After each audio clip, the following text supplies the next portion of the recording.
Exodo, Kabanatang 7. At sinabi ng Panginoon kay Moises, tingnan mo, ginawa kitang Diyos kay Faraon, at si Aaron na iyong kapatid ay magiging iyong propeta. Iyong sasalitain lahat ang aking iniuutos sa iyo, at sasalitain kay Faraon ni Aaron na iyong kapatid upang kaniyang pahintulutan ang mga anak ni Israel ay lumabas sa kaniyang lupain. At aking papagmatigasin ang puso ni Faraon, at aking pararabihin ang aking mga tanda at ang aking mga kababalaghan sa lupain ng Ehipto. Ngunit si Faraon ay hindi makikinig sa inyo, at aking ipapatong sa Ehipto ang aking kamay, at ilalabas ko ang aking mga hukbo, ang aking bayan na mga anak ni Israel, sa lupaing Ehipto sa pamamagitan ng mga dakilang kahatulan. At malalaman ng mga taga-Ehipto na ako ang Panginoon, pagka iniunat ko sa Ehipto ang aking kamay, at pagka inilabas ko ang mga anak ni Israel sa gitna nila. At ginawang gayon ni Moises at ni Aaron, kung paanong iniutos ng Panginoon sa kanila, ay gayon ginawa nila. At si Moises ay may 80 taong gulang, at si Aaron ay may 83 taong gulang nang sila'y magsalita kay Faraon. At nagsalita ang Panginoon kay Moises at kay Aaron na sinasabi, pagsasalita ni Faraon sa inyo, nasasabihin, magpakita kayo ng isang kababalaghan sa ganang inyo, ay iyo ngang sasabihin kay Aaron, kunin mo ang iyong tungkod at ihagis mo sa harap ni Faraon, na magiging isang ahas. At si Moises at si Aaron ay naparoon kay Faraon, at kanilang ginawang gayon nga ng iniuutos ng Panginoon. At inihagis ni Aaron ang kaniyang tungkod sa harap ni Faraon at sa harap ng kaniyang mga lingkod at naging ahas.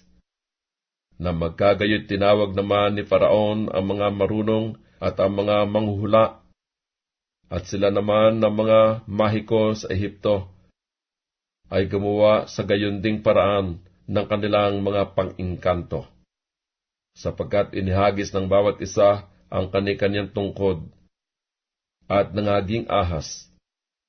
Ngunit nilamon na tungkod ni Aaron ang mga tungkod nila, at ang puso ni Faraon ay nagmatigas, at hindi niya dininig sila, gaya ng sinalita ng Panginoon. At sinabi ng Panginoon kay Moises, ang puso ni Farao'y nagmatigas, ayaw niyang palisin ang bayan.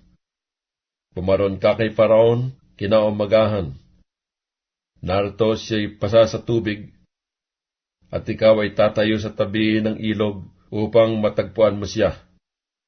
At ang tungkod na naging ahas ay iyong tatangnan sa iyong kamay. At iyong sasabihin sa kanya, sinugo ako sa iyo ng Panginoon, ng Diyos ng mga Hebreyo, na sinasabi, pahintulutan mong ang aking bayan ay yumaon, upang sila'y makapaglingkod sa akin sa ilang, at narito, hanggang ngayon hindi mo dininig. Ganito ang sabi ng Panginoon, dito mo makikilala na ako ang Panginoon.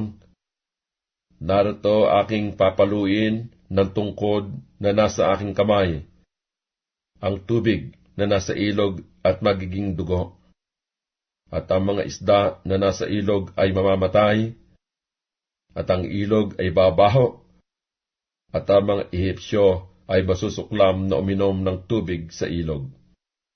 At sinabi ng Panginoon kay Moises, sabihin mo kay Aaron, kunin mo ang iyong tungkod at iunat mo ang iyong kamay sa tubig sa Ehipto, sa kanilang mga ilog, sa kanilang mga bangbang, at sa kanilang mga lawa, at sa lahat nilang tipunan ng tubig, upang mga maging dugo, at magkakadugo sa buong lupain ng Ehipto, maging sa mga sisidlang kahoy at maging sa mga sisidlang bato.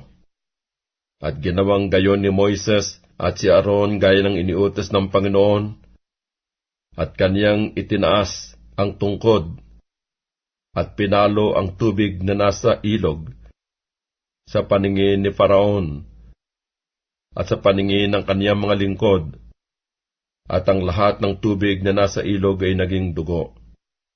At ang isda na nasa tubig ay namatay, at ang ilog ay bumaho, at ang mga Ehipsyo ay hindi makainom ng tubig sa ilog, at nagkadugo sa buong lupain ng Ehipto.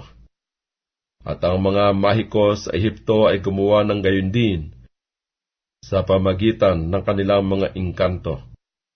At ang puso ni Faraon ay nagmatigas, at hindi niya dininig sila, gaya ng sinalita ng Panginoon.